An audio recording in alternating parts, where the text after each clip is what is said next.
আসসালামু আলাইকুম। আমি আরেকটা নতুন ডেজার্ট নিয়ে আপনাদের সামনে চলে এসেছি। এটা একটা ইটালিয়ান ডেজার্ট। অনেক কিছু দিয়ে বানানো যায়, যেহেতু এখন আমের সিজন, তাই আম দিয়ে আমি তৈরি করেছি। চলুন আমরা দেখিনি আমি কিভাবে তৈরি করেছি।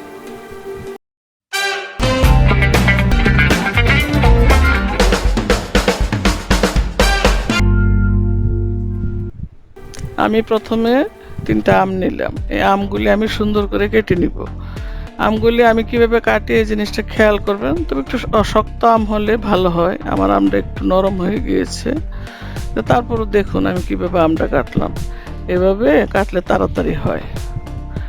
আমটা এভাবে কেটে আপনারা একটা ব্লেন্ডারে দিয়ে ব্লেন্ড করে নেবেন।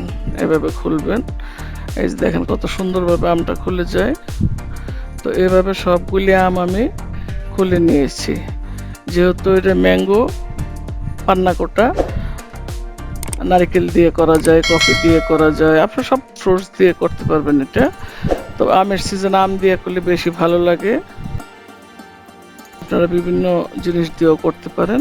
এই যে আমি দেখেন কিছু আম আমি এভাবে রেখে, আর কয়টা আম আমি রেখে দিব ডেকোরেশনের জন্য, কয় পিস আপনারা রেখে দিবেন আর কি। আর আপনাদেরকে আবারও বলছি, আমার চ্যানেলটা আপনারা অবশ্যই সাবস্ক্রাইব করবেন আর সম্পূর্ণ ভিডিওটা না টেনে দেখবেন। আমি আমটা এক পাশে সরিয়ে রেখে এখন আমি দুধটা তৈরি করব।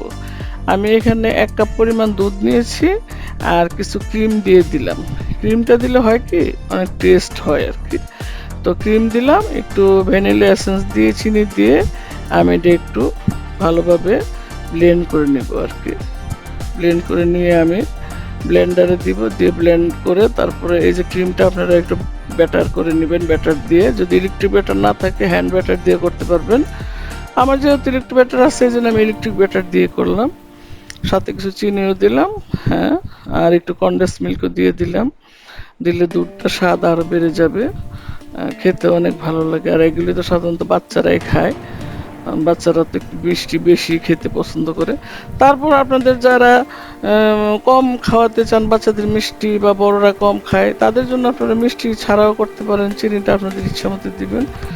আগার আগারও দিব আমি, আগার আগারটা আমি গুলিয়ে দিব। আগার আগারটা না দিলে হয় কি, জমে না জিনিসটা। আগার আগার এমন একটা জিনিস, এটা জমিয়ে দেয়। হ্যাঁ, এই যে এই ডেজার্টটা আমি তৈরি করব, ডেজার্টটাকে জমিয়ে একটু শক্ত করে দিবে। তো আপনারা দেখতে থাকুন আমি কিভাবে ডেজার্টটা তৈরি করতেছি। এখানে আমি আরেকটু দুধ মিশিয়ে নিলাম। হ্যাঁ, এই যে আমি আরেকটু দুধ মিশিয়ে তারপর আবার আমি বেটার করে নিব। এটা একটু ভালোভাবে আপনারা বেটার করে নেবেন, যাতে সবটা আগার আগার একদম মিশ্রিত হয়ে যায় আর কি।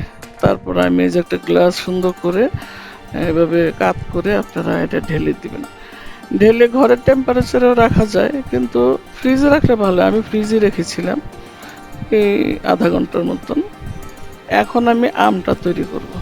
এটা কিন্তু একটা সিম্পল রেসিপি, খুব বেশি সময় লাগে না, হয়তো 10-15 মিনিট সময় লাগে বা আধা ঘন্টার মতন সময় লাগে। তো আপনারা বাচ্চাদেরকে তৈরি করে খাওয়াবেন, মেহমান আসলে খাওয়াবেন, এবং বানিয়ে আপনারা রেখেও দিতে পারেন। এই যে আমটা একটু জাল করে নেবেন, ভ্যানিলা এসেন্স দিব, যেহেতু আমের একটা গন্ধ আসছে, আগার আগার পাউডারের একটা গন্ধ আসছে, এই জন্য আমি একটু ভ্যানিলা এসেন্স, বা আপনাদের ঘরে যদি কেওড়া জল থাকে কেওড়া জল দিয়ে দিবেন। তো আগার আগার পাউডারটা দিয়ে আমি আমটা একটু জাল করে নেব। যখন দেখবেন যে আমের মধ্যে বুদবুদ আসা শুরু হয়েছে, মানে আমটা একটু ফোটা শুরু হয়েছে, তারপর আপনারা নামিয়ে নেবেন। নামিয়ে ফ্রিজ থেকে গ্লাসটা বের করে আমরা সুন্দরভাবে গ্লাসে দিয়ে এবং একটু ডেকোরেশন করে আবার ফ্রিজে রেখে ঠান্ডা করে পরিবেশন করবেন, অনেক ভালো লাগবে। আর আপনাদেরকে আবারও আমি বলছি, আমার রান্নাগুলি দেখার জন্য অবশ্যই আপনারা চ্যানেলটা সাবস্ক্রাইব করবেন, লাইক দিয়ে পাশে থাকবেন, কমেন্ট করবেন। আমরা উৎসাহ পাই আর কি, ঘরে যারা আমরা আছি একটু কিছু করতে চাই। আমরা তো বাইরে গিয়ে কাজ করার মতন সময়ও নাই, বয়সও নাই। তো যেহেতু রান্নাবান্না আমি ঘরে করে ওদেরকে, ছেলে মেয়েদেরকে, মেহমানদের খাইয়েছে, সবাই ভালো বলছে। তো এই ডেজার্টটা কিন্তু ইটালিয়ান ডেজার্ট, আপনাদেরকে আগেই বলছি, কিন্তু এখন পৃথিবীর সব দেশে এই ডেজার্টটা চলছে। কারণ তো পৃথিবী তো আমাদের হাতের মুঠোয় চলে আসছে, যে কারণে সবাই সব কিছু আমরা দেখতে পাই, আমরা শিখতে পারি। তো সবাই আপনারা শিখে নেবেন, আরও সুন্দর করে বানানোর চেষ্টা করবেন। আমারটা হয়তো অত সুন্দর হয় নাই, তারপর আপনারা পাশে থাকবেন, ইনশাআল্লাহ আগামীতে আরও সুন্দর করে বানিয়ে দেখাবো। এটা যত সুন্দর করে বানাবেন তত সুন্দর থাকবে আর কি জিনিসটা। এই যে জেলুটিন দিয়ে দিলাম আমি, আমার কাছে জেলুটিন ছিল বানানো, আমি আগেও বলছি যে আমি ঘরে কিছু জেলুটিন বানিয়ে রাখি বিভিন্ন ইয়েতে। এখানে আমি যেহেতু কাঁচা পাকা আমের সিজন চলছে, এই জন্য আমি সবুজ কিছু দিয়ে দিলাম, কাঁচা আমের একটা ফ্লেভার আমি রাখলাম আর কি। আর একটু পুদিনা পাতাও আমি দিয়ে দিব, দিয়ে সুন্দর করে আমি পরিবেশন করব। অবশ্যই আমার চ্যানেলটা সাবস্ক্রাইব করবেন, দেখবেন। আল্লাহ হাফেজ। আমার জন্য আপনারা দোয়া করবেন, আমি যেন ভালো থাকি, সুস্থ থাকি। এই যে দেখুন কি সুন্দর হয়ে গিয়েছে।